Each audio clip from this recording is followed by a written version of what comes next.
जिले के देवबंद इलाके में भीम आर्मी के चीफ चंद्रशेखर आजाद पर हमला हुआ है। आजाद को एक गोली छूते हुए निकली है। हमलावर हरियाणा नंबर की कार से आए थे और चंद्रशेखर आजाद पर उन्होंने फायरिंग की। चंद्रशेखर को गोली के छर्रे लगने की खबर है।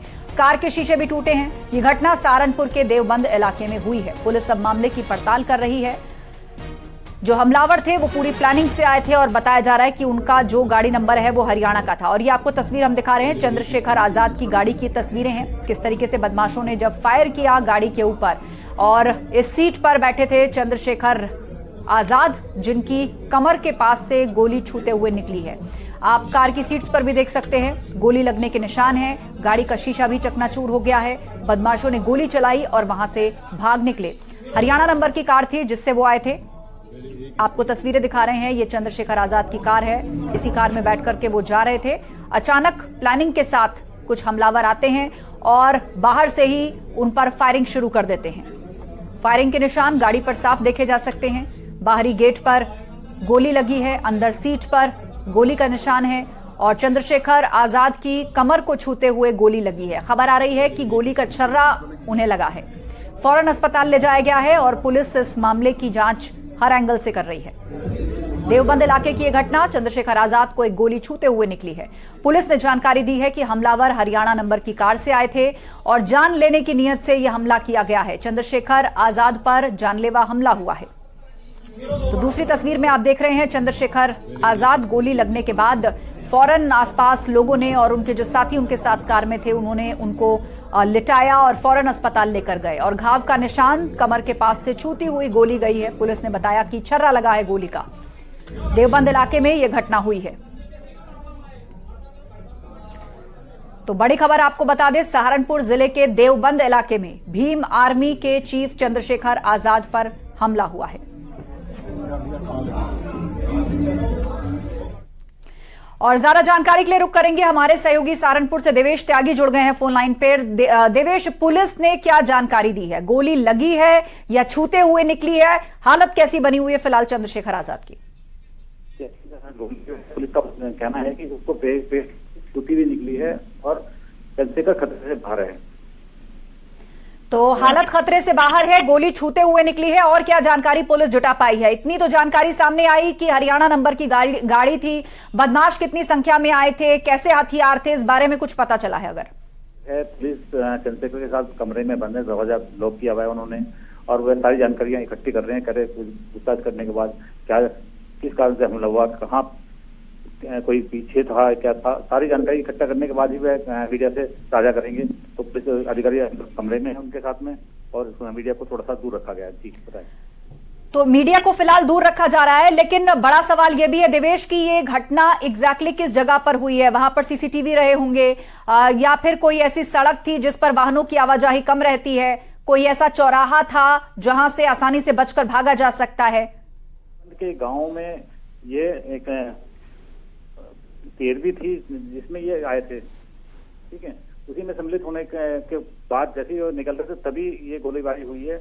और चीजों की जानकारी पुलिस इकट्ठी कर पुलिस उस गांव में भी गई है और जाने के बाद उस सारी चीजों को देख रही है कि कहाँ से हमला हुआ, क्या सीसीटीवी फुटेज उनको मिल सकती है नहीं है, तो सारी चीजों का तहकीकात कर रही है। ठीक है, सारी साफ हो जाएगी। जी देवेश, क्या इस बारे में कोई जानकारी मिल पाई है कि चंद्रशेखर के अलावा कार में कौन कौन लोग मौजूद था? क्या किसी चश्मदीद से, कार सवार से आपकी बातचीत हो पाई हो जिसने बताया हो विस्तार से इस पूरी घटना के बारे में? देखिए, अभी क्योंकि पुलिस ने चंद्रशेखर भी कमरे में है अंदर, उनसे भी थोड़ी देर में बातचीत हो जाएगी, लेकिन जो साथी हैं उनसे भी अभी बातचीत नहीं हो पा रही क्योंकि पुलिस ने अभी इसको थोड़ा सा दूर रखा है कि कोई जानकारी अभी जो है साझा तभी कर पाएगी, पूरी उनसे बातचीत हो जाएगी। जी बिल्कुल, आप कह रहे हैं कि अभी पुलिस एहतियात बरत रही है। उनके साथी इस वक्त चंद्रशेखर आजाद के साथी हैं जिनका इलाज इस वक्त चल रहा है, उन्हें कहां दरअसल एडमिट किया गया है? और पश्चिमी उत्तर प्रदेश में जिस तरह से वो एग्रेसिव रूप से दलितों की और पिछड़ों की राजनीति करते हैं, क्या कभी उन्होंने खुद पर इस तरह के जानलेवा हमले की आशंका जताई थी? जी देखिए, आशंका तो वो लगातार बताते थे कि लेकिन वह पिछड़ों की राजनीति कर रहे हैं और कहीं ना कहीं जो उनका मुख्य मुकाबला जो है जो बसपा है, बसपा के साथ में है और बीजेपी के खिलाफ भी वह पूरा मोर्चा खोल के रखते हैं। इसके अलावा वह सहारनपुर क्षेत्र में काफी जो गांव में आना जाना रहता है, लेकिन कहीं ना कहीं जो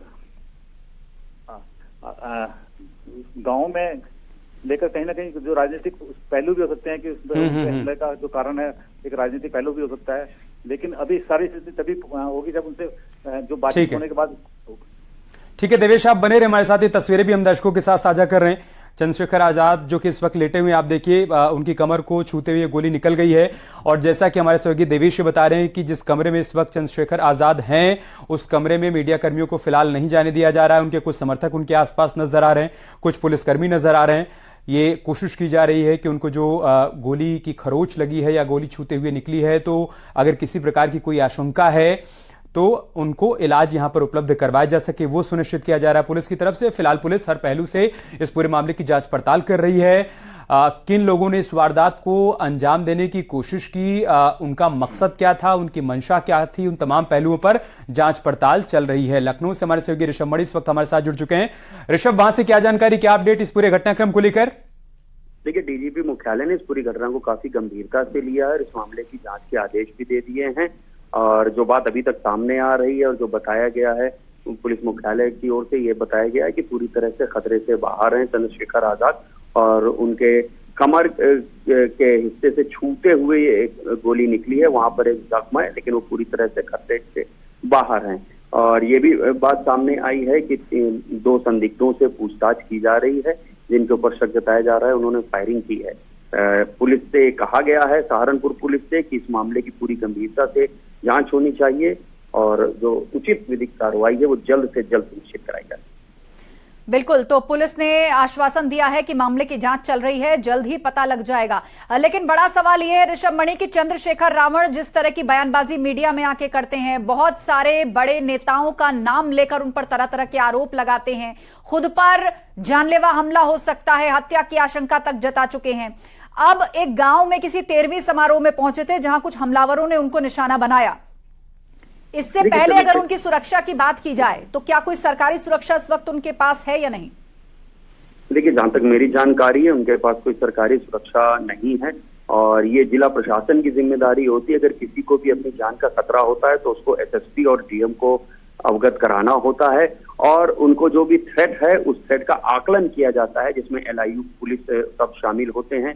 और अगर अब ये सही पाया जाता है कि हाँ इनकी जान को खतरा है, या पहले कभी खत्म हुआ है, कोई हमला हुआ है, या किसी ने इनको धमकाया है, तो उसी आधार पर सुरक्षा प्रोवाइड कराई जाती है।